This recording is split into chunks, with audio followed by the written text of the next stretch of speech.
Hello दोस्तों, welcome to Exampur. हम हैं एग्जामपुर कलम से क्रांति। मैं अभिनंदन आप सभी का आपके अपने परिवार एग्जामपुर में अभिनंदन करता हूं। आज हम यहां पर डिस्कस करने वाले हैं एक बहुत ही शानदार सेशन आप लोगों के साथ, जो रहेगा सुपर 30 बोल रहा हूं क्योंकि मेरे को मॉर्निंग की आदत पड़ गई है। 3D का मेंसुरेशन 3D। भाई साहब, पहले तो अगर किसी को डाउट होना कि लाइव है क्या है, मतलब रहता है ना तुम्हारे मन में, पहले उसको क्लियर कर लो। मैं यहाँ पे 2-3 बंदों के नाम बोलूंगा, ठीक है। आशीष यादव जी हैं हमारे साथ, अजय जी हैं, ठीक है, ये सब बंदे हमारे साथ हैं, नितिन जी हैं, ठीक है। तो आज की क्लास की शुरुआत कर रहे हैं। इसी के साथ सभी साथियों को गुड इवनिंग, राधे राधे, राम राम। आज हम यहां पर स्टार्ट करने वाले हैं 3D मेंसुरेशन क्षेत्रामिति। क्षेत्रामिति को हमने पहले 2D के बारे में पढ़ा कि 2D में क्षेत्रामिति क्या है, 2D में मेंसुरेशन क्या है, इसके बारे में हमने जाना, है ना। आज हम यहां पर पढ़ने वाले हैं, ठीक है क्या, आज हम यहां पर पढ़ने वाले हैं 3D। मैंने आज आपको सुबह भी कहा था कि मैं आपको 3D एक ऐसे तरीके से समझाना चाहता हूं जिसमें हम चीजों को ओरिजिनल तरीके से समझ भी पाएंगे और बहुत अच्छे से हम चल पाएंगे, ध्यान से, प्रैक्टिकल वे में। जो मेरा टाइटल है, जो जिसके लिए मैं जाना जा रहा हूं, मतलब कि mathematics is real life and real life is mathematics, उसी कंसेप्ट पर आज हम काम करेंगे। सबसे पहले तो आपके मन में यह आना चाहिए 3D वर्ड को सुनते ही कि 3D है क्या, ठीक है। अभी अभी हमने रिसेंटली 2D कवर किया है। 2D क्या था, 2 डायमेंशनल है। तो भाई साहब 3D क्या है, 3 डायमेंशंस वाला, 3 डायमेंशंस 3D होता है वो, ठीक है। मोटिवेशन कहानी भी रखेंगे लास्ट में, ठीक है। सबसे पहले 3D का मुहूर्त करते हैं कि 3D है क्या, ठीक है। 3D जिनकी 3 डायमेंशंस हो वो 3D होता है, जिसकी 3 डायमेंशंस हो वो क्या है, 3D है, ठीक है। मांझा शुभम चलान काटूं। देखो अब हमें पता है कि 3 डायमेंशंस में क्या, लेंथ लंबाई, ठीक है, ब्रेड्थ चौड़ाई और इसी के साथ हाइट, ये 3। हिंदी में आपको बताता हूं, यहां पर क्या कह रहा है, लंबाई, यहां पर क्या कह रहा है, चौड़ाई, और इसी के साथ यहां पर क्या कह रहा है, ऊंचाई। इन तीनों की आप यहां पर बात करने वाले हैं। इन तीनों की आप यहां पर क्या करेंगे, बात करेंगे। हर एक पॉइंट को हम यहां पर खुद से समझेंगे। ये क्या है, ये 3D की तरफ हम मूव कर रहे हैं। 3D क्या है, सबसे पहले इसके ऊपर चर्चा करते हैं कि 3D है क्या। अगर मैं बहुत ही बेसिक तरीके से बात करूं ना कि 3D क्या है, हम जिस रूम में बैठे हैं वो भी क्या है, वो भी 3D है, ठीक है। हम जिस रूम में बैठे हैं वो भी क्या है, वो 3D रूम है, ठीक है। 3D मतलब भाई साहब जिसकी लंबाई भी हो, जिसकी चौड़ाई भी हो और जिसकी ऊंचाई भी हो। अगर मैं इस रिमोट को छू रहा हूं तो ये रिमोट भी क्या है, 3D है। ये लंबा भी है, ये चौड़ा भी है और ये मोटा भी है, ठीक है। ये क्या है, ये 3D है। 3D ऐसी चीजें जिनको मैं लंबाई में, चौड़ाई में, ऊंचाई में देख सकता हूं, महसूस कर सकता हूं, वो 3D है। सबसे पहली बात ये क्लियर होनी चाहिए। बहुत बेसिक चीज है कि 3D क्या है, ठीक है। 3D क्या है, रिमोट है। भाई साहब मेरे पास ये घड़ी बांधी हुई है, ये भी 3D है, लंबी है, चौड़ी है, मोटी है। मोस्टली चीजें 3D होती हैं। अगर मैं इस मार्कर की भी बात करूं ना, ये मार्कर भी क्या है, 3D है, लंबा है, चौड़ा भी है, मोटा भी है, ठीक है। तो मोटा इन द सेंस इसकी ऊंचाई हो गई। सबको ये बात बिल्कुल समझ आई, ठीक है। मैं भी 3D हूं, सही बात कह रहे हो भाई साहब। हम तुम मित्र मित्री सब क्या है, 3D हैं भाई साहब, ठीक है। हम क्या है, 3D हैं। ये बात बिल्कुल सही है कि ये क्या है, 3D है। सबको ये बात बिल्कुल क्लियर हो गई। ये सब चीजें क्या है, 3D है। बोर्ड है 3D है, सब चीजें 3D हैं।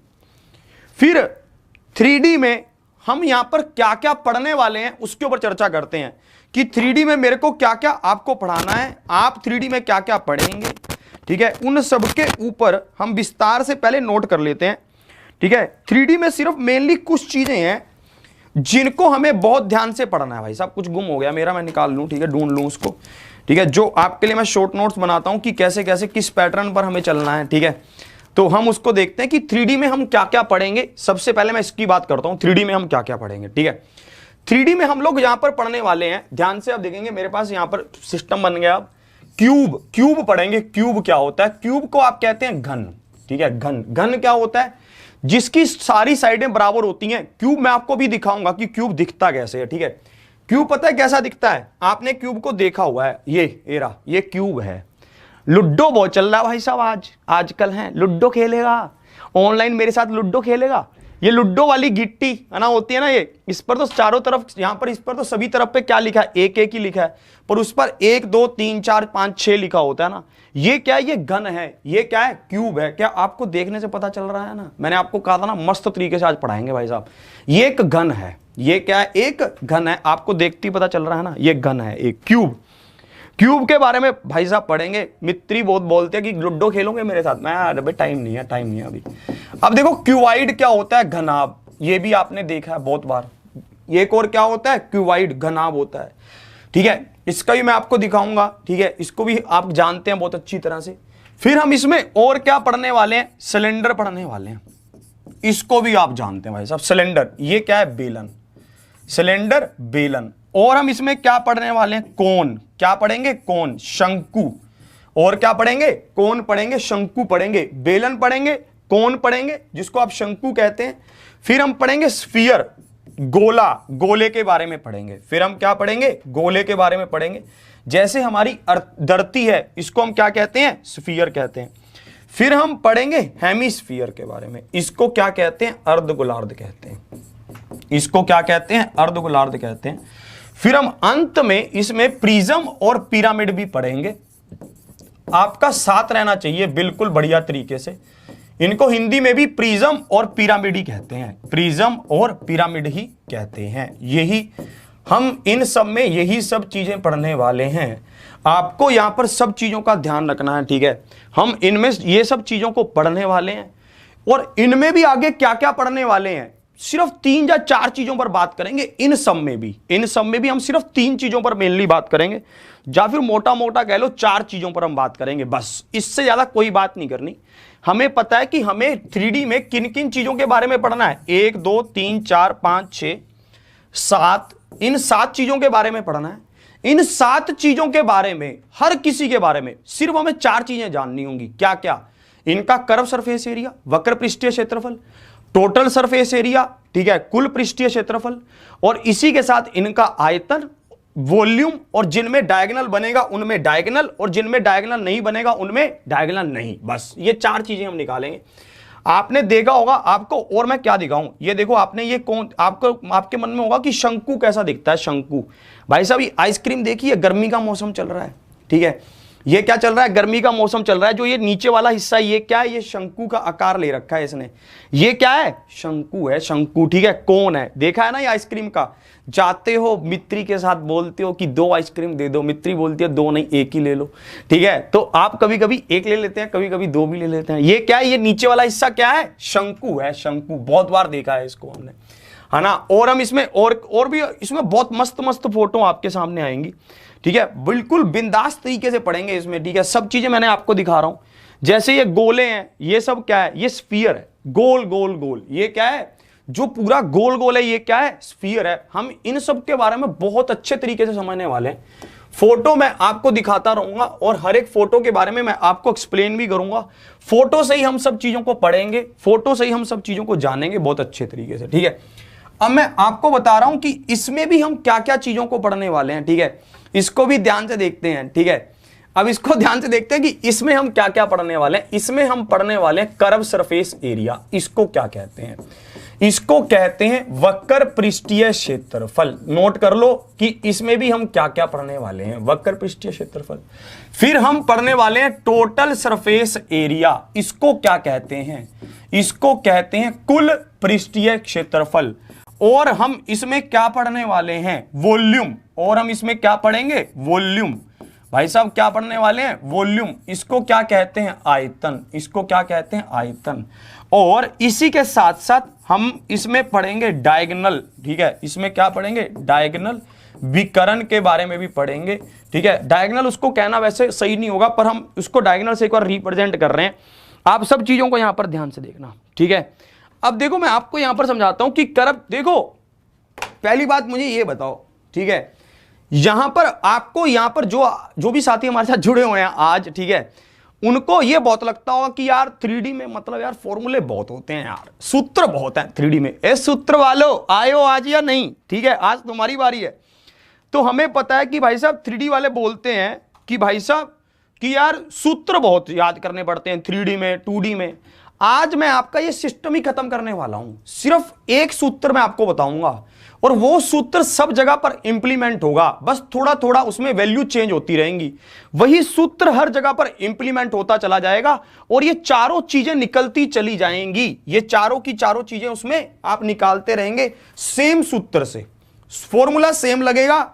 जिनका भी ये वाला मतलब सिस्टम था ना कि यार सूत्र वाला सिस्टम हटा दो सर इसमें, फिर मैं 3D कर लूंगा, ठीक है। तो आज हम उन सूत्र वाले सिस्टम को ही हटाने वाले हैं। सब चीजों को आप ध्यान से देखना, ठीक है, और बिल्कुल अच्छे तरीके से आप समझेंगे मेरी बात को कि मैं कहना क्या चाहता हूं। सूत्र वाला सिस्टम आज हम खत्म करने वाले हैं। सबसे पहले मैं अपना सबसे जो हमें बात करनी थी, जिसकी घन की बात कर रहा हूं, क्यूब की बात कर रहा हूं कि क्यूब है क्या, ठीक है। क्यूब एक बार आपको फिर से क्यूब की फोटो दिखाता हूं, ठीक है, या फिर मैं यहां पर एक बार अपनी कलाकारी भी दिखाऊंगा, अपनी भी सिस्टम बनाकर दिखाऊंगा कि मेरी ड्राइंग कैसी है, ठीक है, वो भी मैं आपको दिखाऊंगा। अभी मैं आपको एक बार क्यूब फिर से दिखा रहा हूं कि ये क्यूब है, ठीक है। ये हमारे पास क्या है, क्यूब है, लूडो वाला, देखा ना इसको, ये हमारे पास क्या है, क्यूब है। आपने इसको बहुत अच्छी तरह से देखा होगा कि भाई साहब ये क्यूब हमारे पास है, आपने इसको देखा ना बहुत अच्छी तरह से। ये हमारे पास एक क्यूब है, आपने इसको बहुत अच्छी तरह से देखा होगा।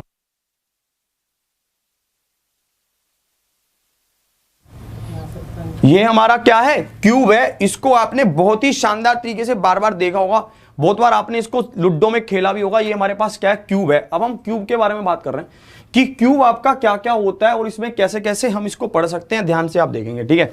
देखो अगर मैं क्यूब की बात करूं,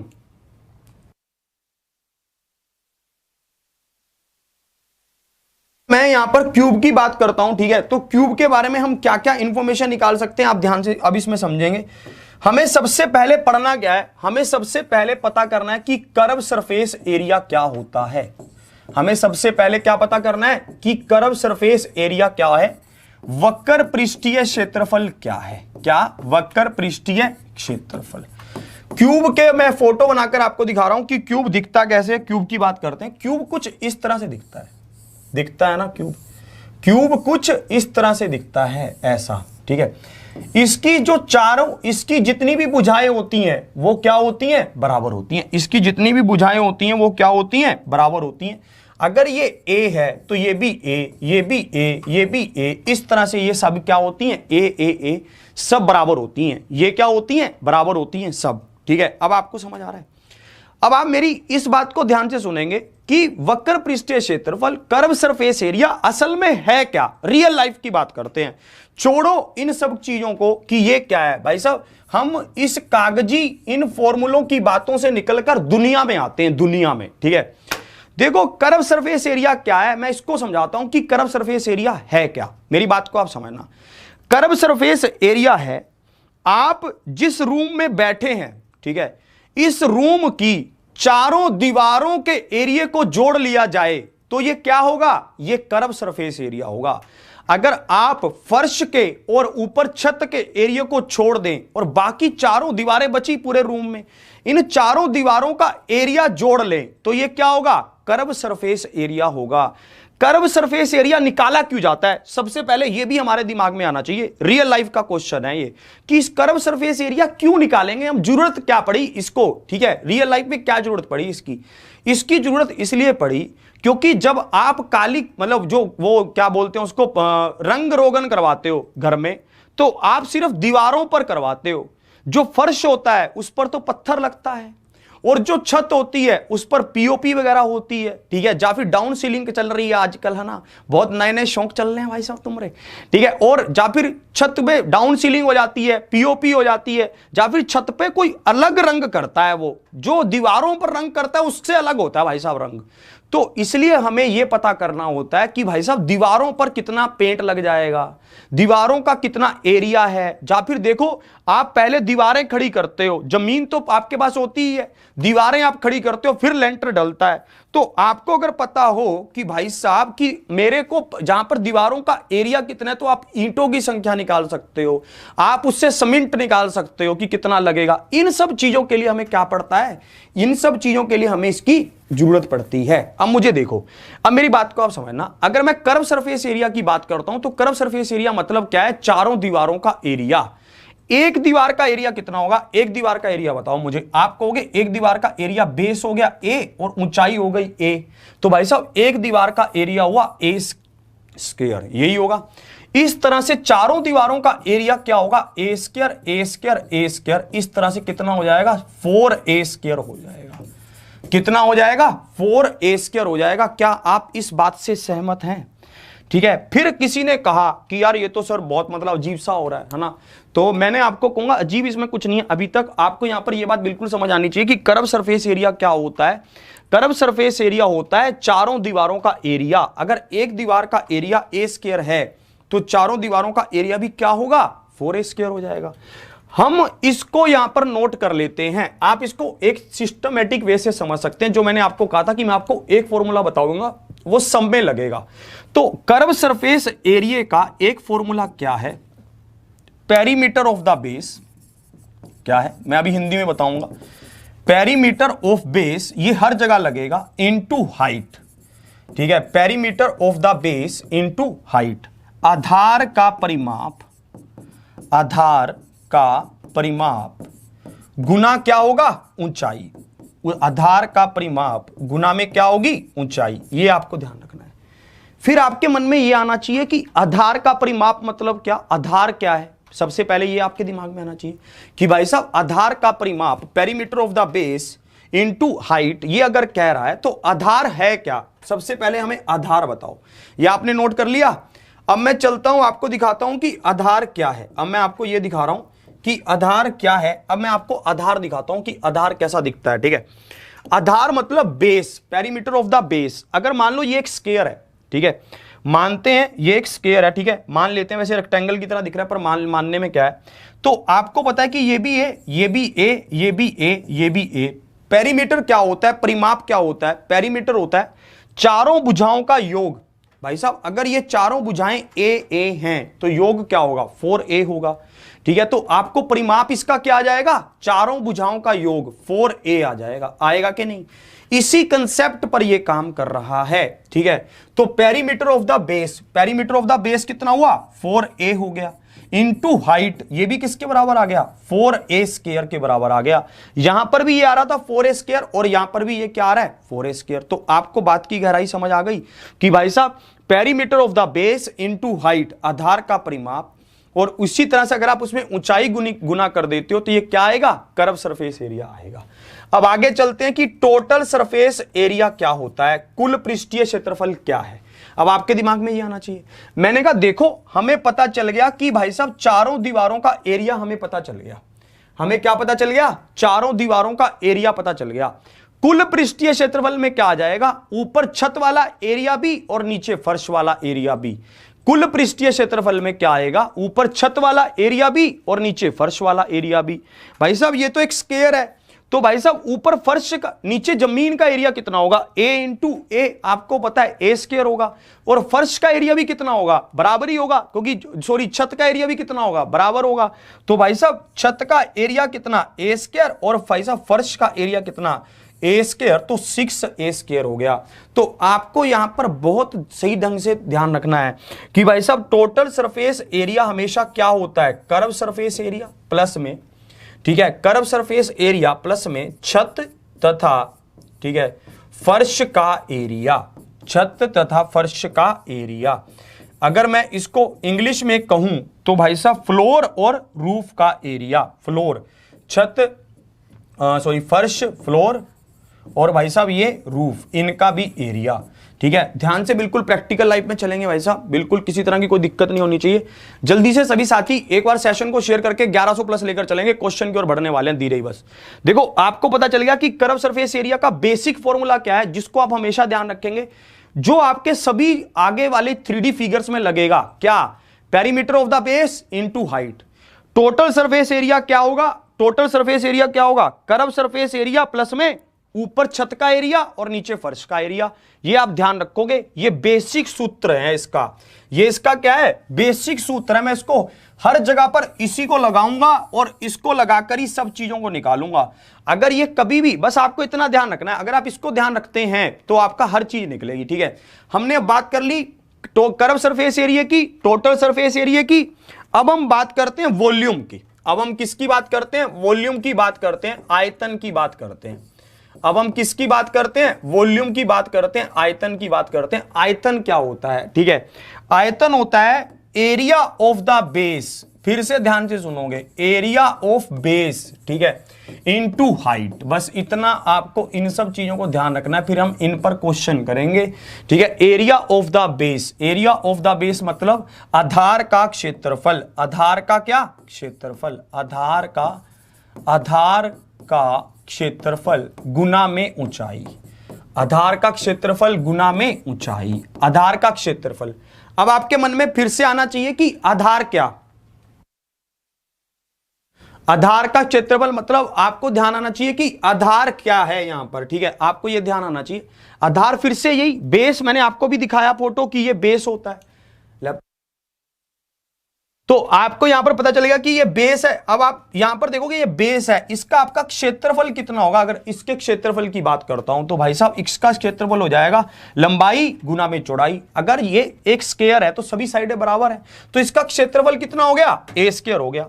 और आपको इसकी ऊंचाई भी पता है कि इसकी ऊंचाई क्या है, ऊंचाई भी इसकी ए है, तो भाई साहब इसका वॉल्यूम क्या हो जाएगा? आधार का क्षेत्रफल ए है और ऊंचाई, आधार का क्षेत्रफल ए स्क्वायर और ऊंचाई कितनी? ए, तो वॉल्यूम या फिर आयतन कितना हो गया? ए क्यूब हो गया। अब इतनी सी बातों पर ही हम अभी खेलने वाले हैं।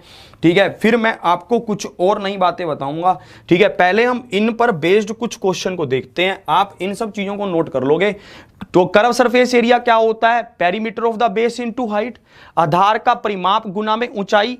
टोटल सरफेस एरिया क्या होता है? कर्व सरफेस एरिया प्लस में छत का एरिया और फर्श का एरिया। वॉल्यूम क्या होता है? एरिया ऑफ द बेस, आधार का क्षेत्रफल गुना में ऊंचाई। इन सब चीजों को यूज करेंगे हम सभी 3D फिगर्स में और इन्हीं से सब आंसर आएंगे, ये बात आप ध्यान रखना। ठीक है, अब देखो, अब मैं इसमें आपको कुछ क्वेश्चंस देता हूं कि इन पर आपको क्वेश्चंस कैसे कैसे पूछ लेता है। ठीक है, इन पर आपसे क्वेश्चन कैसे कैसे पूछता है। देखो ये क्वेश्चन आपके सामने, क्या आप इस क्वेश्चन का आंसर जल्दी से बता पाएंगे? देखते हैं भाई साहब, किन किन को सूत्र रटने नहीं है भाई साहब, सूत्रों को समझना है कि सूत्र यहां पर समझकर आप उनका आंसर कैसे कैसे कर सकते हैं। चलो आ जाओ अब मैदान में। बस अब एक बार समझाने की देर थी, फिर तो आप इसमें धुआं काट दोगे हल्ला पूरा। अब इसमें जल्दी जल्दी से आप समझोगे और जल्दी जल्दी से आप जल्दी से इनका आंसर करोगे। ठीक है, लगा दो भाई साहब जल्दी से। देखो ये क्वेश्चन भाई साहब, हाँ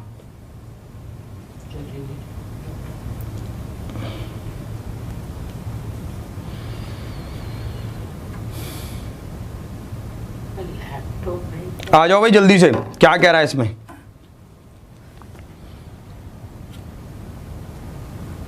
वाह भाई वाह वाह वाह वाह, गजब गजब गजब, सही खेल रहे हो भाई साहब। भाई साहब बिल्कुल सही खेल रहे हैं आप, बहुत ही अच्छे तरीके से आप इसमें खेल रहे हैं। ठीक है, शेयर नहीं कर रहे हो हैं, शेयर करने में कंजूसी दिखा रहे हो। इतना मतलब कहा कि शाम को आना आना, तुम्हारा इंतजार रहेगा, इस इंतजार की गड़ों आए नहीं तुम पर। अब इसको देखो, इसमें क्या कह रहा है, बहुत अच्छे जिनका भी आंसर आ रहा है 400, 600, 1000, बिल्कुल सही खेल गए, गजब। ये पहला क्वेश्चन आपका मुहूर्त करवाने के लिए दिया था मैंने कि भाई साहब आपको इसमें थोड़ा सा कॉन्फिडेंस आए, आपको चीजें बस ये देखनी थी कि आप चीजों को समझ पा रहे हो कि नहीं पा रहे हो। देखो अब सीधी सी बात आपको कह रहा था कि कर्व सरफेस एरिया क्या होगा। अब आपको पता है कि भाई साहब एक घन की बात कर रहा है, घन के कर्व सरफेस एरिया का मान क्या होगा? Perimeter of the base into height. Perimeter, आप इसको ध्यान मत रखो कि 4a स्क्वायर होगा, आप सीधा सीधा सीधा निकालो। पेरीमीटर क्या है बेस का? 4a इंटू हाइट, हाइट भी क्या है? a, भाई साहब तो 4a स्क्वायर होगा। a मतलब यहां पर क्या है? इसकी साइड, और साइड इसकी कितनी दे रखी है? 10, तो 10 का स्क्वायर कितना? 100, तो भाई साहब कर्व सरफेस एरिया कितना हो गया? 400 हो गया। अब आपको यहां पर कहेगा कि टोटल सरफेस एरिया क्या होगा? टोटल सरफेस एरिया, तो टोटल सरफेस एरिया आपको पता है कि कर्व सरफेस एरिया प्लस में जमीन का एरिया और छत का एरिया दोनों को ऐड कर देगा, यही तो ये कह रहा है। तो आप इसको कर देंगे। कर्व सरफेस एरिया कितना है? 400, जमीन का एरिया कितना होगा? 100, क्योंकि भाई साहब एक भुजा क्या है? 10, और फर्श छत का एरिया भी कितना होगा? 100, तो आपको यह भी पता चल गया ये कितना होगा? 600 होगा। अब आपको यहां पर कह रहा है कि वॉल्यूम क्या होगा, आयतन क्या होगा? वॉल्यूम आपको पता है कि भाई साहब एरिया ऑफ द बेस, आधार का क्या कह रहा है? आधार का क्षेत्रफल गुना में ऊंचाई, a क्यूब। भाई साहब भुजा का क्या करेगा? 3 बार भुजा को गुना कर देगा। एक पूछा क्या है 10, 10 का आपने क्यूब कर दिया, कितना आ गया 1000 आ रहा है। अरे समझ आ रहा है या नहीं? कुछ करने की इच्छा अंदर से जागी, ठीक है? क्या आप इन सब बातों की भावनाओं को समझ पा रहे हैं? आपको समझ आ रहा है? पहली बार जो भी साथी देख रहे हैं उनको लग रहा है ना कि ये बहुत आसान सी चीजें हैं, ठीक है, कोई इतना कहर नहीं मचाने वाला ये, ठीक है? क्या आप इस बात की गहराई को समझ पा रहे हैं, है ना? चलिए भाई साहब एक बार फिर से रिपीट कर रहा हूं, कर्व सरफेस एरिया क्या होता है? Perimeter of the base into height 4 square, 4 into 10 का स्क्वायर 100, 400। टोटल सरफेस एरिया क्या होता है? कर्व सरफेस एरिया प्लस में छत का एरिया, जमीन का एरिया 600। वॉल्यूम क्या होता है? a क्यूब, 10 का क्यूब भाई साहब 1000। अब तो वैसे भी घर पे बैठे बैठे कभी छत देखो कभी फर्श देखो, यही काम रह गया, लॉकडाउन वैसे चल रहा है। चलो अब अगले क्वेश्चन की ओर बढ़ते हैं। अगला क्वेश्चन आपका क्या है, ध्यान से आप देखेंगे, ठीक है? अगले क्वेश्चन की ओर बढ़ता हूं। आपको लगता होगा कि ऐसे क्वेश्चन पूछे जाते हैं या नहीं पूछे जाते, पता नहीं सर कैसे, मतलब हल्के क्वेश्चन करवा रहे हैं, ये हो रहा है वो हो रहा है। देखो आपसे सिंपल सिंपल पूछा गया है आरआरबी एनटीपीसी 2016 में, ये क्वेश्चन आपसे पूछा गया। जल्दी से इस क्वेश्चन का आंसर करेंगे और मजा दिला देंगे।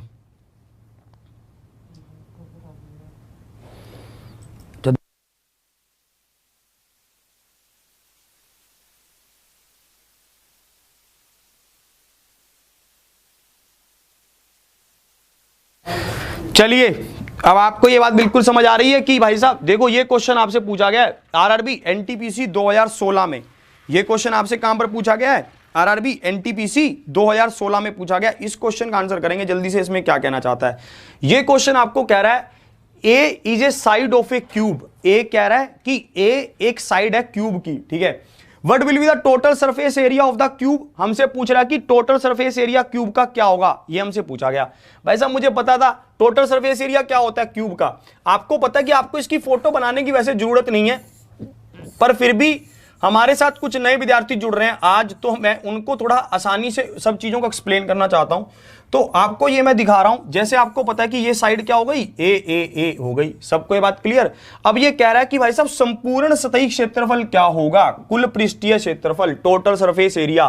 भाई साहब आपको पता है कि कर्व सरफेस एरिया क्या होता है, या फिर अगर आपको टोटल सरफेस एरिया निकालना है तो वो क्या होगा?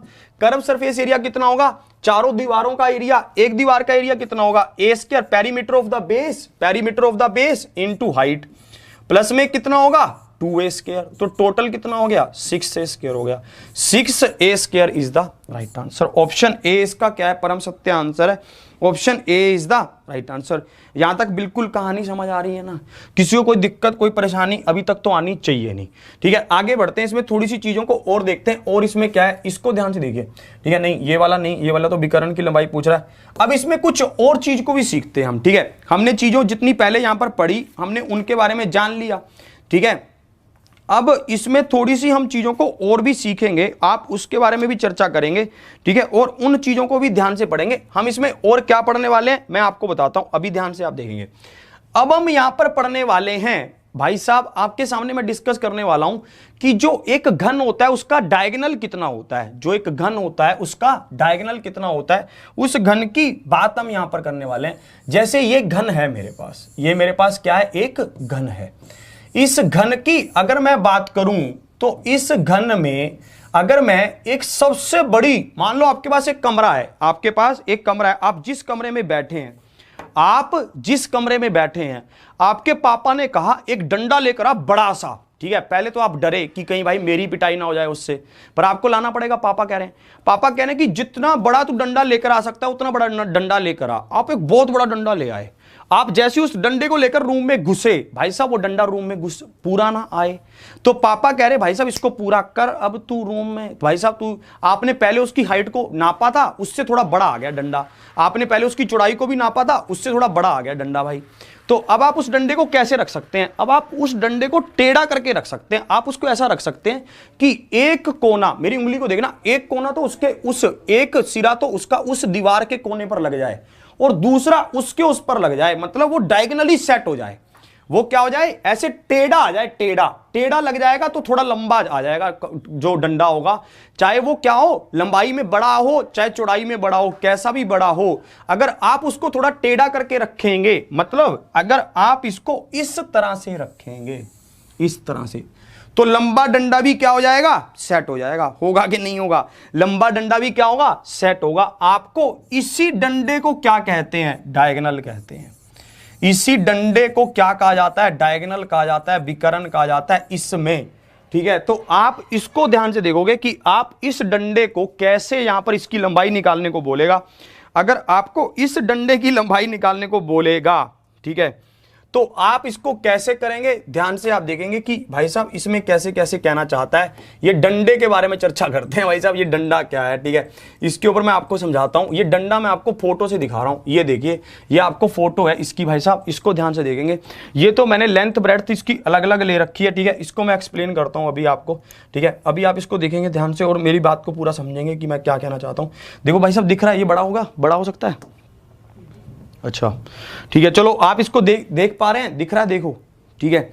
आप इसको देख पा रहे हैं कि ये क्या कहना चाहता है, ठीक है। अब आपको यहां पर देखना है कि अब अगर इसकी आपको लंबाई निकालने को कहता है तो आप इसकी लंबाई को कैसे कैसे निकालेंगे, ठीक है। चलो आपको, मुझे लग रहा है ये कम दिख रहा होगा, ठीक है, तो मैं इसको बड़ा भी नहीं कर पा रहा हूं, ठीक है। जब डाउनलोड करके बड़ा होगा, चलिए इसको मैं ट्राई करता हूं कि मैं इसको बड़ा कर सकूं, ठीक है। एक सेकंड रुक जाओ।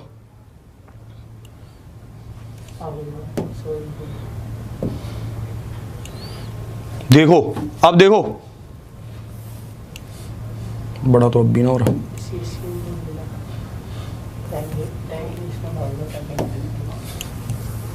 है, वहां नहीं जाएगा अब ये। अच्छा चल रुक जा फिर भाई,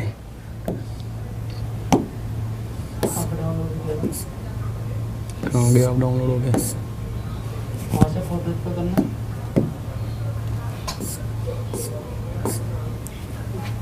गुम हो गया यार, ओहो भाई साहब, कहाँ गुम हो गया। चलो मैं इसको ऐसे ही समझाता हूं, ठीक है। ऐसे ही समझते हैं, इस डंडे के बारे में बात करते हैं, ठीक है। ध्यान से आप समझेंगे मेरी बात को। इस डंडे के बारे में ऐसी बात करते हैं।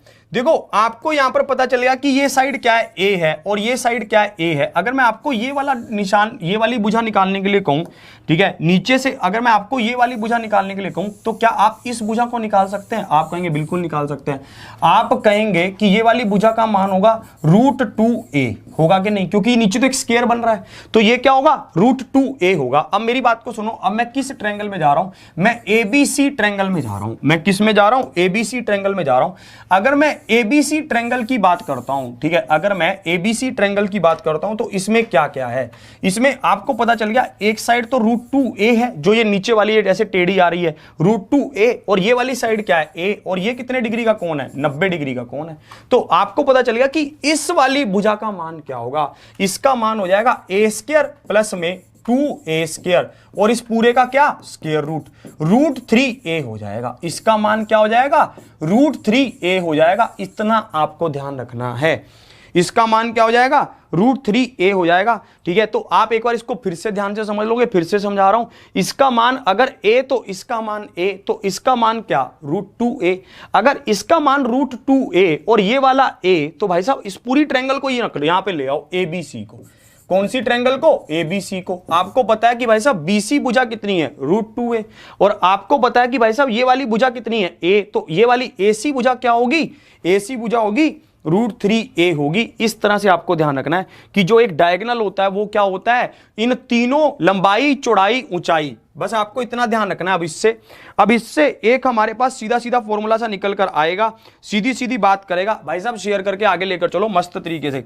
आपको सीधा ध्यान रखना है कि लंबाई का स्क्वायर, चौड़ाई का स्क्वायर और ऊंचाई का स्क्वायर, और इस पूरे का क्या, स्क्वायर रूट। बस इतना ध्यान रखना है आपको। भाई साहब लंबाई स्क्वायर में क्या होगी, a होगी, a का स्क्वायर, चौड़ाई भी क्या होगी, a, तो a का स्क्वायर, ऊंचाई भी क्या होगी, a, तो a का स्क्वायर। तो ये क्या बन जाएगा, √3a बन जाएगा। ये आपका डायगोनल है। आपको इसका पूरा पूरा ध्यान रखना है कि ये आपका डायगोनल होता है। अब इसके ऊपर क्वेश्चन करेंगे कि इसके ऊपर क्वेश्चन किस तरह से पूछता है। अब इसके ऊपर क्या करेंगे, √3a डायगोनल होता है, आपको यह ध्यान रखना है। लंबाई का स्क्वायर, चौड़ाई का स्क्वायर और ऊंचाई का स्क्वायर, बस इतना अगर आप ध्यान रखेंगे तो आपकी बात यहां पर बन जाएगी। इस तरह का क्वेश्चन आपको दिया जाता है। क्या आप इस क्वेश्चन का आंसर कर पा रहे हैं? RRB ASM assistant station master 2004 में ये क्वेश्चन आपको पूछा गया था। ये क्वेश्चन आपको कब पूछा गया, असिस्टेंट स्टेशन मास्टर 2004 में पूछा गया ये क्वेश्चन। इस क्वेश्चन का आंसर करेंगे, इसमें क्या कहना चाहता है।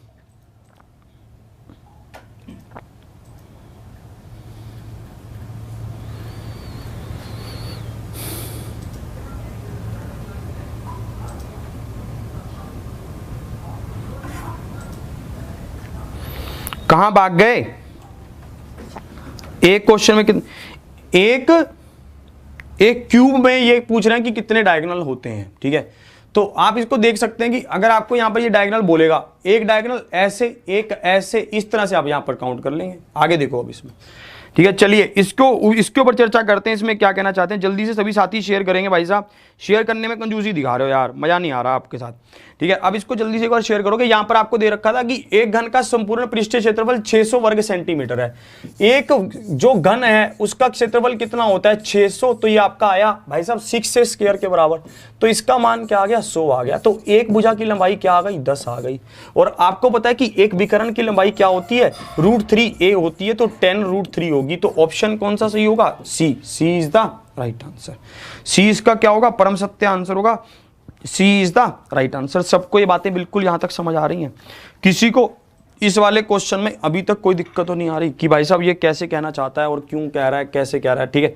सबको ये बेसिक बातें बिल्कुल पता होनी चाहिए। हम इसमें कॉम्प्लेक्स क्वेश्चंस को भी डिस्कस करेंगे, थोड़े थोड़े जो होते हैं, पर वो अभी नहीं, आगे आने वाले समय में डिस्कस करेंगे, ठीक है। अब हम चलते हैं क्यूबॉइड की ओर। क्यूब के अभी कुछ क्वेश्चन और डिस्कस करेंगे। पहले क्यूबॉइड को थोड़ा सा और समझते हैं कि क्यूबॉइड क्या है। इन फॉर्मूलों को थोड़ा और पक्का करते हैं। क्यूबॉइड क्या है? घनाभ। ये क्या है? घनाभ।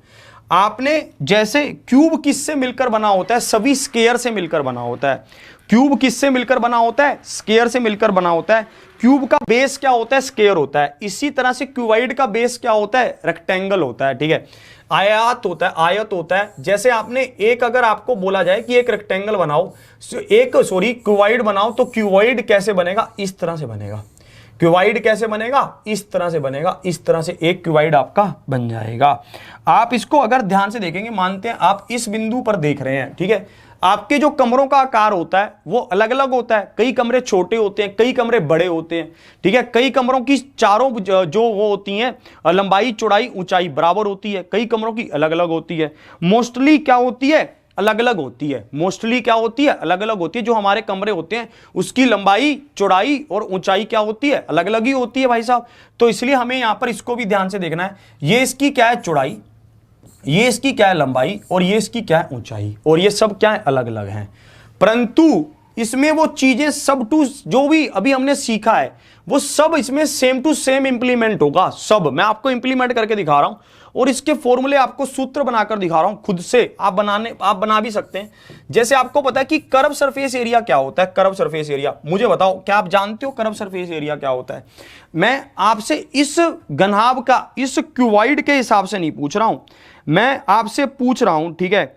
मैं आपसे यह पूछ रहा हूं कि भाई साहब जो एक वैसे जनरल बात की जाए, जो मैंने आपको एक जनरल फॉर्मूला लिखवाया था, उस हिसाब से, ठीक है, उस हिसाब से अगर मैं आपको यह बात करूं कि जनरल फॉर्मूले के हिसाब से एक क्यूबॉइड में, एक घन में आपके पास कितने वो होते हैं, कितना उसका कर्व सरफेस एरिया होता है, तो आप कहेंगे perimeter of the base into height. क्या होता है? Perimeter of the base into height होता है। ये हमने सुन रखा है।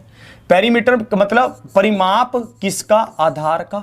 आधार का परिमाप, ठीक है। आधार परिमाप, या फिर परिमाप किसका? आधार का, गुना में ऊंचाई। ये होता है ना आधार। परिमाप का आधार क्या होता है? 2 × L प्लस में B। भाई साहब आधार यहां पर क्या है? अगर मैं यहां पर आधार को देखता हूं तो आधार यहां पर क्या है? ये है आधार। यहां पर क्या है? ये है नीचे। इसका परिमाप कितना होगा? परिमाप क्या होता है? चारों भुजाओं का योग। भाई साहब लंबाई और लंबाई को जोड़ा, चौड़ाई और चौड़ाई को जोड़ा, 2 कॉमन ले लिया, ये आधार आ गया। इसका आधार का परिमाप आ गया। गुना में क्या कह रहा है? ऊंचाई। गुना में क्या कह रहा है? ऊंचाई, h। तो ये क्या बन जाएगा? ये आपका यहां पर बन जाएगा, 2 को कॉमन ले लेंगे, LH प्लस में BH। ये ऐसा बन जाएगा। सबको क्लियर? अब अगर ये कहता है कि टोटल सरफेस एरिया क्या होगा? टोटल सरफेस एरिया, तो आप कहेंगे 2 × LH प्लस में BH तो है ही, साथ में जमीन का एरिया कितना होगा? जमीन का BL होगा। जमीन का एरिया क्या होगा? BL होगा। और इसी तरह से अगर छत का एरिया कहेगा तो छत का एरिया भी क्या होगा? BL होगा। जमीन का एरिया क्या होगा? BL होगा। और छत का एरिया भी क्या होगा? BL होगा। B का मतलब क्या? लंबाई, चौड़ाई गुना ऊंचाई, चौड़ाई गुना ऊंचाई। और भाई साहब छत का एरिया भी क्या होगा? चौड़ाई गुना ऊंचाई, चौड़ाई गुना ऊंचाई नहीं, चौड़ाई गुना लंबाई, या फिर लंबाई गुना चौड़ाई, एक ही बात है। ठीक है, यहां पर क्या होगा लंबाई, और ये भी क्या होगा लंबाई। तो आपको यहां पर समझ आ रहा है कि 2 बार ये भी आ रहा है, तो आप अब की बार 2 सब में से कॉमन ले लेंगे।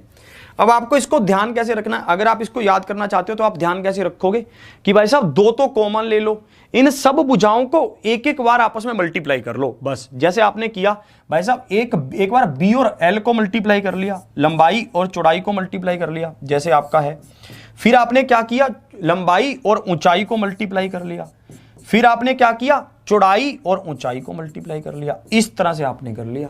ये आपके पास क्या आ गया 2 इंटू भाई साहब जो दोनों बेस का एरिया, बेस का और छत का एरिया आ गया, और भाई साहब चारों दीवारों का एरिया आ गया, तो ये क्या हो गया टोटल सरफेस एरिया हो गया। आपको ध्यान रखना है कि भाई साहब जब कभी भी एक क्यूबॉइड के, एक घनाभ के टोटल सरफेस एरिया की बात करेगा तब आपके पास क्या होगा, 2 तो कॉमन होगा, एक बार आप लंबाई और चौड़ाई को गुना कर लेंगे, एक बार चौड़ाई और ऊंचाई को गुना कर लेंगे, एक बार आप लंबाई और चौड़ाई को गुना कर लेंगे, इस तरह से चलेगा ये। ठीक है ना। तो अब देखो यहां पर ये वॉल्यूम की भी बात कर रहा है, ठीक है, अब आपके साथ ये वॉल्यूम की बात कर रहा है, आयतन की बात कर रहा है कि आयतन क्या होता है। ठीक है, तो आप आयतन को यहां पर समझेंगे, आयतन क्या होता है, area of the base into height. आयतन क्या होता है, area of the base into height. Area क्या होगा बेस का, लंबाई गुना में चौड़ाई, एरिया क्या होगा लेंथ इनटू ब्रेड्थ, एरिया हो जाएगा ये, लंबाई गुना में चौड़ाई, फिर क्या होगा ऊंचाई, बस ये आपका हो गया एरिया, लंबाई गुना में चौड़ाई गुना में क्या होगा ऊंचाई, ये आपका आयतन हो गया। ठीक है, ये आपका वॉल्यूम हो गया, आप इसको ध्यान से समझेंगे। ठीक है, इसमें क्या कहना, अरे मांझा कोऑर्डिनेट ज्योमेट्री वो भी करवाएंगे, पहले इसको समझ लो। कर्व सरफेस एरिया हो गया, टोटल सरफेस एरिया हो गया और वॉल्यूम हो गया। क्या आप इन सब बातों से बिल्कुल सहमत हो? ठीक है, वॉल्यूम क्या होगा LBH होगा। क्या आप सब इन सब बातों को समझ पा रहे हो? आपको पता चल रहा है कि एक ही सूत्र जो मैंने आपको शुरू में बताया था वो पूरा का पूरा इसमें लग रहा है। आपको ऐसा नहीं है कि भाई साहब रट के जाना है, आपको ऐसा नहीं करना पड़ेगा कि चीजों को रट के जाना है। ठीक है, अगर आप चीजों को रटकर नहीं भी जा रहे तब भी आप इन क्वेश्चनों को कर सकते हैं। ठीक है, क्या आप इस बात की गहराई को समझ पा रहे हैं? ठीक है, क्या आप इस बात की लंबाई को समझ पा रहे हैं कि इसमें क्या हो? अरे उसमें मेरी बात सुनो, जो क्यूब होता है उसमें डायगोनल नहीं होते भाई साहब। डायगोनल का मतलब ये होता है कि एक मतलब जैसे डायगोनल 2D में होते हैं, विकर्ण 2D में होते हैं, इसमें डायगोनल नहीं बोला जाता। मेरे दोस्त पीछे पड़ गया तू तो इस बात को लेकर ज्यादा ही घबरा गया। ठीक है, अब इसको देखो, इसमें क्या कहना चाहता है, ये सब आपको चीजें समझ आ रही हैं? मैं हाईलाइट कर रहा हूं कि आपको क्या क्या ध्यान रखना है। ये होगा कर्व सरफेस एरिया, ये क्या होगा कर्व सरफेस एरिया। असल में इसको यहां पर कर्व सरफेस एरिया के साथ साथ लेटरल सरफेस एरिया कहा जाता है, पार्श्व पृष्ठीय क्षेत्रफल कहा जाता है। सॉरी, ये यहां पर कर्व तो होता है जो सर्कुलर होता है, वहां पर उसको कर्व कहा जाता है। ठीक है, इसको लेटरल सरफेस एरिया कहा जाता है, पार्श्व पृष्ठीय क्षेत्रफल कहा जाता है। आप ये ध्यान रखोगे, बात सेम ही होती है उसकी। ठीक है, पर यहां पर इसको कर्व, जहां पर कर्व आ जाएगा उसको कर्व कहा जाएगा, बाकी जो भी ये लंबाई चौड़ाई वाली भुजाएं होंगी वहां पर लेटरल सरफेस एरिया कहा जाएगा इसको। ठीक है, बात एक ही होती है। टोटल सरफेस एरिया के लिए आप किसको ध्यान रखोगे? इसको ध्यान रखोगे। वॉल्यूम के लिए आप किसको ध्यान रखोगे? इसको ध्यान रखोगे। ये आप ध्यान रखना। एक बार आपको मैं फिर से यहां पर थोड़ा सा समझा देता हूं। ठीक है, जो यहां पर ये कर्व सरफेस एरिया बोले कभी या फिर कुछ कहे तो आपको बात में भटकना नहीं है। ठीक है, या फिर curve surface area, lateral surface area एक तरह से एक ही बात होती है। जैसे जो सर्कल वाले होंगे, ठीक है, जो सर्कल वाले एरिया आएंगे उस पर इसको कर्व सरफेस एरिया कहा जाएगा, और हिंदी जब ये सिंपल होंगे जैसे लंबाई चौड़ाई ऊंचाई वाले तब इसको लेटरल सरफेस एरिया कहा जाएगा। ठीक है, बात एक ही होती है, पर उसमें कोई कर्व मतलब क्या होता है? कर्व मतलब आप समझते हो ना, गोल। तो जब कभी सिलेंडर की बात करेगा उसमें कर्व सरफेस एरिया बोलने लगेगा, और लेटरल मतलब पार्श्व, इस तरह से बात करेगा। बात सेम है पर। ठीक है, अब देखो आगे बढ़ता हूं। ठीक है, बात दोनों में क्या होगी? सेम होगी। अब इसके कुछ क्वेश्चंस को आप देखेंगे कि इस पर बेस्ड क्वेश्चन आपके कैसे कैसे बनते हैं। ठीक है, इस पर बेस्ड आपसे क्वेश्चन कैसे कैसे बनते हैं। ठीक है, अब आप इसको ध्यान से देखोगे। देखो एक बार फिर से एक्सप्लेन कर रहा हूं। जैसे देखो कर्व क्या होता है? कर्व एक सर्कुलर होता है ना। देखो जैसे एक सिलेंडर है, इसमें ये कर्व हो गया ना। जैसे आपने सिलेंडर देखा होगा, जैसे ये मार्कर है, ये गोल है। ठीक है, तो ये क्या, ये कर्व बना रहा है। कर्व आप समझते हो कर्व क्या होता है? गोलाकार। तो उसको कहा जाता है curve surface area. Curve surface area भी क्या होता है? बाहर का एरिया ऊपर और नीचे के एरिया को जोड़ना नहीं है, बात सेम होती है।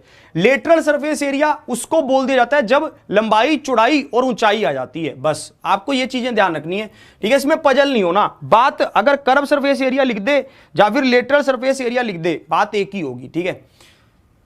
हाँ, कह रहा है आपसे संपर्क कैसे होगा? आप हेल्पलाइन नंबर पर कॉल कर सकते हैं, वो आपकी बात करवा देंगे मेरे से, है ना। अब देखो इसके ऊपर चर्चा करते हैं कि इसमें कैसे कैसे क्वेश्चन पूछता है। आरआरसी, आरआरबी, सीसी, मुझे खुद नहीं पता ये सीसी क्या है, और ये पूछा गया है पर 2003 में। इस क्वेश्चन का आंसर करेंगे जल्दी। इसमें क्या कहना चाहता है बताओ।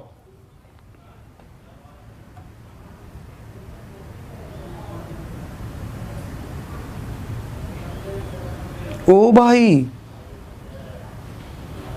अरे शुभम जी संपर्क क्यों करना, मुझे यही बताओ। अगर आपको संपर्क करना ही तो आप हेल्पलाइन नंबर पर कॉल कर लेंगे, वो आपकी बात करवा देंगे, ठीक है। अब इसको देखो,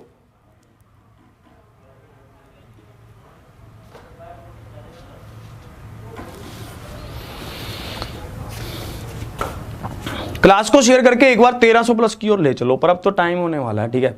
कल अगर आपने क्लास को 1500 पहुंचाया फिर रानू मंडल को बुलाएंगे, कल वाली बात है ये, ठीक है। और ये सेशन ऐसे ही चलेगा बहुत शानदार तरीके से, ठीक है। अब इसको देखो, अब इसमें आ जाओ, ठीक है। अब इसकी बात करते हैं, सूत्र वाले आ गए तुम। अब इसको देखो, इसमें क्या कह रहा है, अब इसकी बात को ध्यान से समझेंगे आप। यहां पर ये कह रहा है कि भाई साहब लंबाई क्रमशः 22, 12 और 7.5 सेंटीमीटर आकार के एक घनाभ का संपूर्ण पृष्ठीय तल कितना होगा? संपूर्ण पृष्ठीय what is the total surface area हमसे पूछा गया। तो आपको पता है कि संपूर्ण पृष्ठीय क्षेत्रफल क्या होता है, आपको पता है कि एक एक बार सबको गुना कर लेते हैं। अगर आप एक एक बार सबको गुना कर लेंगे तो बात बन जाएगी, सीधी सी बात है। आपको पता है कि 7.5 का मतलब क्या होता है, क्या आप जानते हैं? मानते हैं कि लंबाई क्या है 22, चौड़ाई क्या है 12 और हाइट कितनी हो जाएगी 7.5। 7.5 का मतलब क्या? 15/2। ये तो आप जानते हो। कैसे लिख रहा हूं इसको भी एक्सप्लेन कर देता हूं। 7.5 को मैं ऐसे लिख देता हूं 7 दूनी 14 और 1 15, 15/2 हो गया, ठीक है, सीधी सी बात हो गई। अब इसमें सिंपल वैल्यू को रखना था बस उठा के, आप इसकी वैल्यू को यहां पर रख देंगे।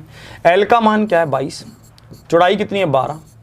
भाई साहब एच का मान कितना है? एच का मान रख रहा हूं 15/2 और एल का मान क्या है 22। इसी तरह से यहां पर बी का मान क्या है 12 और इसका मान क्या है 15/2। ये ब्रैकेट बंद कर दी, यहां पर ये कट गया 6, यहां पर ये कटेगा 11। अब देखो क्या सबके यूनिट डिजिट अलग अलग हैं? सबके यूनिट डिजिट तो अलग अलग हैं, पर चक्कर एक और है कि भाई साहब इसमें इन्होंने वो कर रखा है, नन ऑफ द दीज भी आंसर दे रखा है, इसलिए मल्टीप्लाई करके आंसर निकालना होगा, ठीक है। तो आप जब इन सबको मल्टीप्लाई करेंगे, है ना, तो आपके पास यहाँ पर देख लो इसमें, और मैं क्या करूँ 3 कॉमन निकाल लूँ। अगर मैं इसमें से 3 कॉमन निकाल लेता हूं तो बात थोड़ी सी बन सकती है, थोड़ा सिंपल हो जाएगा। 3 कॉमन निकाल लो, 3 इसमें से कॉमन आ रहा है तो ये 22 गुना में 4 हो जाएगा, ये यहां पर 5 गुना में 11 हो जाएगा और ये यहां पर 2 गुना में 15 हो जाएगा। अब इसको देख लो भाई साहब, 6 हो गया, ये 88 हुआ और ये 55 हुआ और ये 30 हुआ। ये 2 है, थोड़ा सा भाई साहब ये इसकी शक्ल पे मत जाना, ठीक है, ये 2 है। 3 को मैंने कॉमन निकाल लिया, ठीक है। अब इनको जोड़ लो आप, जैसे ही आप इनको देखो, मैं कहीं गड़बड़ तो नहीं कर रहा। अब आप इनको जोड़ेंगे तो 13 हुआ, 1 कैरी हुआ, 4 और 5 9, 9 और 8, 8 और 16 और 1 17, गुना में 6 और कर दो, 6 3 18, 1 कैरी, 7 का 42 और 3 43, 4। तो भाई साहब 1038 बन रहा है। ऑप्शन सी इसका क्या है? परम सत्य आंसर है। भाई साहब गजब खेल गए। ऑप्शन सी इसका क्या है? परम सत्य आंसर है। थोड़ी बहुत कैलकुलेशन है, यूनिट डिजिट से इसलिए नहीं मैं खेल रहा था क्योंकि मुझे लगता था कि नन ऑफ दीज भी तो हो सकता है, इनमें से कोई नहीं, फिर कहां जाएंगे, ठीक है। सी का मतलब कमर्शियल क्लर्क है भाई साहब, एक साथी ने हमारे बताया। एक बार फिर से बता रहा हूं, लंबाई क्या थी 22, चौड़ाई क्या थी 12 और हाइट क्या थी 15/2। मैंने इनकी वैल्यू को यहां पर रखा 2 × LB प्लस में HL प्लस में BL, सबकी वैल्यू को पुट किया, आपने पुट करके आंसर निकाल दिया। कितना आएगा? 1038। 1038 इज द राइट आंसर। नहीं देखो पता है क्या है, नन ऑफ दीज में मान लो कि अब उसने आपका डिजिटल सम आ भी गया, मान लो मैच कर गया डिजिटल सम, पर मान लो कि भाई साहब वो नहीं हो सही आंसर, उसने डिजिटल सम उस ऑप्शन का वैसे ही बना रखा हो, same none of these option हो दे रखा हो, फिर तो चक्कर पड़ेगा ना। तो इसलिए इन सब चीजों में बाकायदा बहुत मतलब केयरफुल रहेंगे आप कि ऐसा कोई चक्कर ना पड़े, ठीक है। देखो अब एक क्वेश्चन आप और कर सकते हैं जल्दी से, कि एक क्वेश्चन आपको और मैं दिखा देता हूं कि उसमें क्या कहना चाहता है।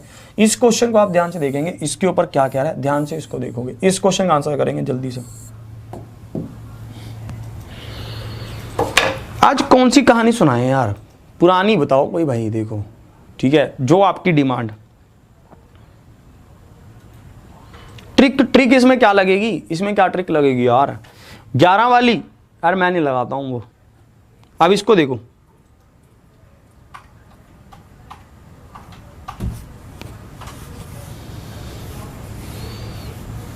हाँ भाई, अरे बैठ जा,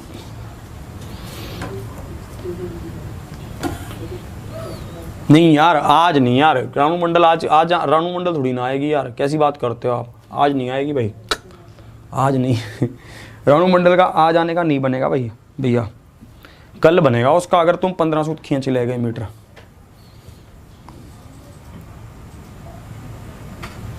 आप कुछ भी मान लो, एक विद्यार्थी कह रहा है how can you gas LVH क्या क्या होगा, तो आप उसको कुछ भी मान लो, आपने मल्टीप्लाई तो करना है, उसमें कोई इशू ही नहीं है।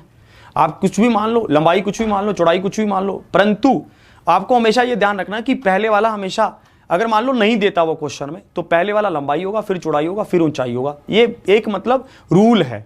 अगर आपको दे रखा है तो ठीक है, अगर आपको नहीं दे रखा तो आप किसी को भी मान सकते हैं, नो इश्यूज में कोई प्रॉब्लम नहीं होगी। अब इसको देखो, इन्होंने कहा कि भाई साहब एक होल है, उसका हमें वॉल्यूम दे रखा है, उसका वॉल्यूम क्या है 150, उनकी साइडों का मान दे रखा है 80 गुना में 120, ये उस टोटल का एक होल का आयाम दे रखा है, डायमेंशंस दे रखी हैं, तो उसका वॉल्यूम क्या होगा, इन सब का गुना होगा। एक व्यक्ति को 200 क्यूबिक हवा चाहिए सांस लेने के लिए, ठीक है, तो वहां पर कितने बंदे आ सकते हैं, ये आपसे पूछा गया। भाई साहब आपको सिंपल इसका वॉल्यूम निकालना था और इसको भाग करना था किससे, 200 से, और आपको यहां पर पता चल जाता ये इससे कटेगा, ये इससे कट गया, यहां पर क्या बचा 4, ठीक है 4 बच गए। और आप इसको देखोगे 15 चौके 60 गुना में 120, 12 चीके 72, तो 7200 बंदे उस होल में आ सकते हैं। ऑप्शन 20 का क्या होगा, परम सत्य आंसर होगा। एक बात आपको और एक्सप्लेन कर रहा हूं, ठीक है, छोटी सी बात, एडिशनल इंफॉर्मेशन है, उसको आप ध्यान से समझोगे। जब मान लो 3 भुजाओं को मल्टीप्लाई किया जा रहा है, तो भाई साहब क्या होगा, जो भी डायमेंशन है उसका क्यूब ही तो होगा। जैसे आपको वॉल्यूम कह रहा है कि वॉल्यूम क्या है, लंबाई गुना में चौड़ाई गुना में ऊंचाई है, मानते हैं ये मीटर में है, मान लेते हैं कि ये किस में है, मीटर में है, मीटर गुना में मीटर गुना में मीटर, तो ये मीटर क्यूब ही तो बनेगा, ठीक है, ये मीटर का क्या बनेगा, घन ही तो बनेगा। तो आपको ये ध्यान रखना है कि वॉल्यूम में हमेशा क्या होता है, मीटर क्यूब होता है, सेंटीमीटर क्यूब होता है, जितना भी यूनिट दे रखा है उसका क्या होता है, क्यूब होता है, और एरिया में क्या होता है, स्क्वायर होता है, जितना भी आपको दे रखा है उसका स्क्वायर होता है। सबको बात बिल्कुल क्लियर, आशा करता हूं कि आप सभी लोग, ठीक है, सुपर 30 सेशन से जुड़े हुए होंगे। सुपर 30 सेशन जो सुबह 8 बजे चलता है उसको आप रेगुलर ले रहे होंगे। अगर आप उस सेशन को नहीं ले रहे हैं, कुछ साथी अगर आज पहली बार जुड़े हैं तो वो ध्यान से इस बात को सुन लें कि हमारा सुपर 30 सेशन चलता है सुबह 8 बजे यूट्यूब पर ही, ठीक है। और अभी जो इंफॉर्मेशन आपके लिए चल रही है वो ये है कि सुबह 5:30 बजे जो करंट अफेयर की क्लास है उसको शिफ्ट कर दिया गया है 5:30 बजे।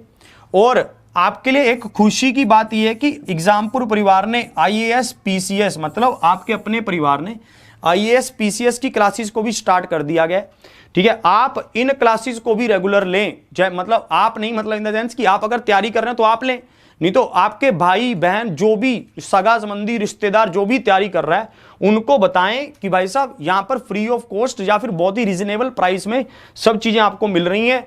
एक बार आपको ये सब चीजें आपके लिए हैं, IAS PCS की क्लासेस अभी मेन चैनल पर हैं 1 हफ्ते के लिए, फिर इसको IAS PCS वाले चैनल पर ही शिफ्ट कर दिया जाएगा, ठीक है। सुपर 30 भाई साहब अपना खुद का वो फेवरेट है भाई साहब, सुपर 30 से कोई कॉम्प्रोमाइज नहीं, ठीक है। चलिए मोटिवेशन में मैं बस आपको यही कहना चाहता हूं, एक विद्यार्थी का मेरे पास मैसेज आया, उसने कहा कि सर मैं बहुत परेशान हूं, मैं जॉब भी कर सकता हूं कि ये ठीक है, क्योंकि मैं इंजीनियर हूं, या फिर मेरे साथ के डिप्लोमा करके 15,000 की जॉब कर रहे हैं, 10,000 की जॉब कर रहे हैं, मैं इंजीनियर होकर भी एक जॉब नहीं पा रहा हूं, ठीक है। तो मेरे यहाँ पर जो रिलेटिव्स हैं, जो गली वाले हैं, वो मेरे को बड़ी अजीब सी निगाहों से देखते हैं, मतलब ऐसा ट्रीट करते हैं कि भाई साहब क्या यार। तो मैं आपको यही समझाना चाहता हूँ कि छोटे समय के छोटे लाभ के चक्कर में अपने जिंदगी के बड़ी चीजों को भूलो मत, ठीक है। देखो अब लॉकडाउन के लिए गवर्नमेंट ने ये कह दिया कि आप अपना ध्यान रखिए, तो गवर्नमेंट के सभी स्टाफ ओपन हो रहे हैं, सब चीजें अपने पैटर्न पर आ रही हैं।